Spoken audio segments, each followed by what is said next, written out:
This channel does not promote any violent, harmful, or illegal activities. All content provided by this channel is meant for an educational purpose only. চলুন পরের খবরে নজর রাখি। মর্গের দুজন ডোম তাদের গ্রেফতারির মাঝখানে আরজি করে ভাইরাল একটা ভিডিও, সেই ভিডিও ঘিরে বিতর্ক তৈরি হয়েছে। ডোমের কথা শুনে ময়না তদন্তের রিপোর্ট তৈরি করছেন ফরেনসিক মেডিসিনের বিভাগীয় প্রধান।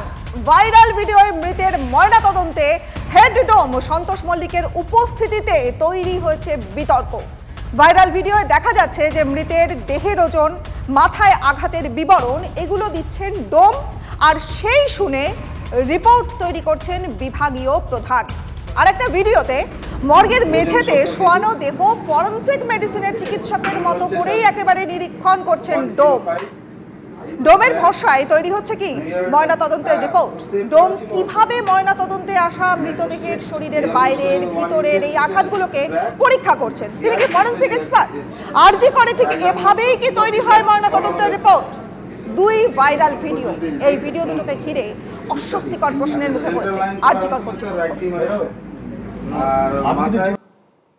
না, it's totally unethical because the rule is that যে মর্চুয়ারি অ্যাসিস্ট্যান্ট নামটার মধ্যে লেখা আছে, ওনারা আমাদের দুটো কাজে হেল্প করেন। একটা হচ্ছে গিয়ে যেগুলো ডিফিকাল্ট পার্টস, যেমন আমাদের হচ্ছে স্কালটা কাটতে হেল্প করে, বুকের হাড় ফর এক্সাম্পল স্টার্নাম, বডি সেলাই করার সময় বাইপাসিং আম্বলিকাস, পরে বডি প্যাকেজ এবং বডি ওঠানো নামানো ডেড বডিকে উইথ ডিউ রেসপেক্ট। কিন্তু এখানে যে জিনিসটা দেখা যাচ্ছে সেখানে তো এটা পুরোপুরি আনএথিক্যাল। এটা আমি কোনো সময়তেই বিং অ্যান অ্যাডমিনিস্ট্রেটর অ্যাকসেপ্ট করছি না। হ্যাঁ, এটা অলরেডি প্রিন্সিপাল স্যার এটা নিয়ে একটি এনকোয়ারি কমিটি খুলেছেন, এবং আমি যেটা personally being a part of this department, আমি যেহেতু MD in forensic medicine, what I have decided যে সিস্টেমকে চেঞ্জ করতেই হবে, এবং সিস্টেমকে চেঞ্জ করতে গেলে আমাকেই সিস্টেমে থাকতে হবে।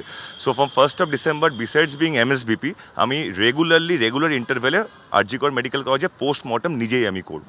তাহলে এই যে প্রশ্নগুলো সামনে এসেছিল যে মর্গকে কেন্দ্র করে দুর্নীতি, মর্গকে কেন্দ্র করে নানান ধরনের করাপশন, সেটা কিন্তু পুরোপুরি প্রতিষ্ঠিত হয়ে যায় যে মর্গের মধ্যে যারা ডোম রয়েছে তারাই একটা যে ডেড বডি সেটাকে হ্যান্ডেল করছে। এটা কি করে হতে পারে? এটা তো মানে শুধুমাত্র এটা বলা যায় না যে এটা শুধুমাত্র একটা গাফিলতি, এটা একটা অন্যায়, এটা একটা ইল্লিগাল বিষয়।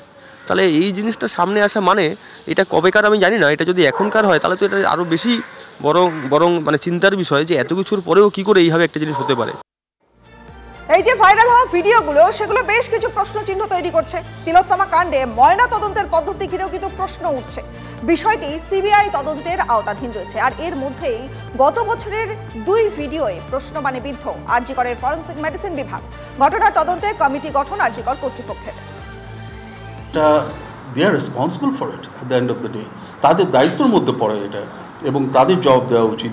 যে এবং অ্যাজ এক্সপিরিয়েন্স অ্যাসোসিয়েশন থেকে আমরা বলতে পারি এটা খুবই ভুল, এবং এটা ঠিকঠাক আবার করা উচিত, এবং ঠিক মতো জিনিসটা চালানো উচিত পোস্টমর্টমটা, এটা আমরা বলতে পারি। এবং এইগুলো করাটা এটা তো ঠিক নয়, এইভাবেই তো চলে আসছে, এবং এই জিনিসটা বন্ধ থাকা উচিত। এটাকে রেকটিফাই করা দরকার।